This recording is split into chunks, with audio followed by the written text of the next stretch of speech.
Yeah. So what's different about it? Well, we turned this from a cable system, because normally with these Mustangs, they have a cable that runs out here, Right. and then there's a quadrant in here, and it pulls the cable back. So this, what it does in turn is that we said, well, we want to get rid of the cable completely. So this will allow us to put in a hydraulic master cylinder, freeing up room. Cables are prone to binding. So all your modern day cars now all have hydraulics on them. So by doing this, we're able to take essentially this stock pedal assembly and add a frame carriage works to it.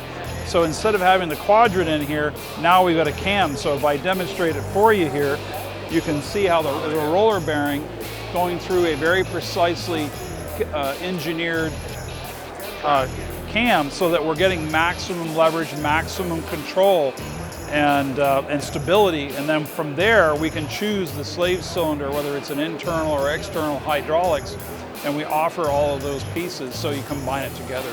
Very cool. Yeah. One of the challenges that we have is that sometimes the shifter needs to be here, sometimes the shifter needs to be forward. So it has a lot to do with the configuration, and we're working through that.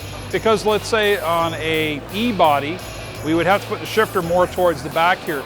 So one of the things that we did when we worked with TREMEC was, when we were going through the design review of this about 2 years ago, several of us dealers wanted us to have some mounting tabs. So that's what these are here for, is for us to build a shifter. So we're going to come out through the back, build a shifter that comes off the side, but we're going to support it from these two locations and the top cover. We haven't gone through the design yet, but that's our intent. If you have the original unit, we actually have posted all the dimensions of this transmission, both in height and width.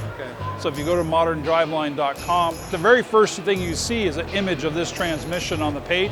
You click on it for more information, and then from there we lead you to a page, and then there's a tab in there, and it shows all the dimensions, labeled by letters, and it shows you all the features at the same time.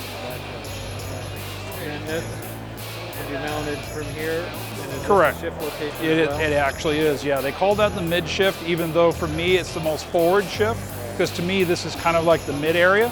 But historically, from the old TKO days, there used to be a shifter here, so they call this the rear socket, front socket, mid position, and then normally there would have been a front position, but they eliminated that.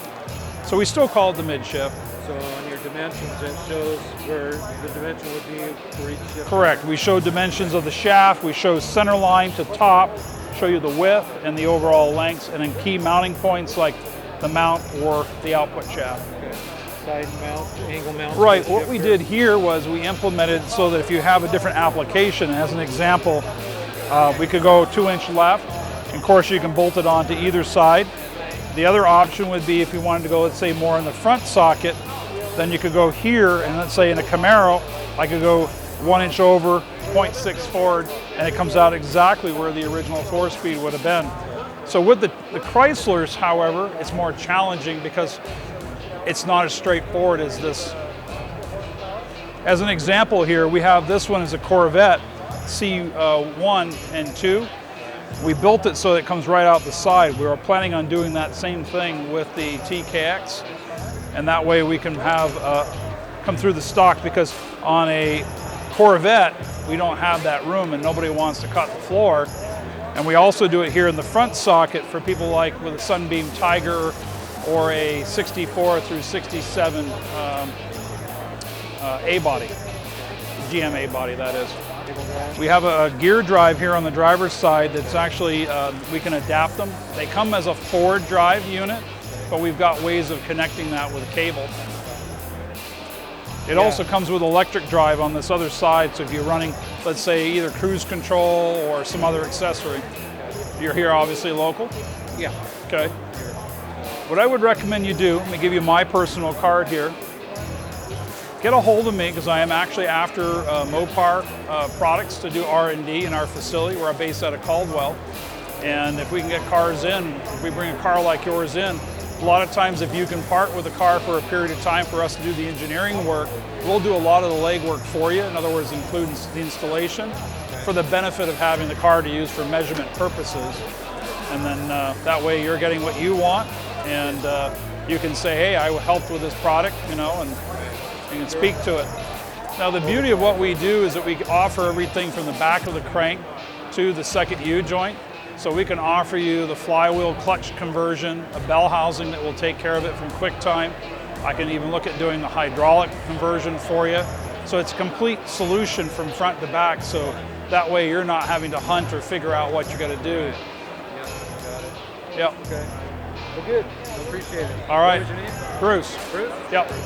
Yeah, my contact information's on that card, so give me a ring or drop me a line. I'll be glad to talk to you later this year. Yeah, sounds good. Okay. Yeah, thank you. Yeah, thanks for stopping by.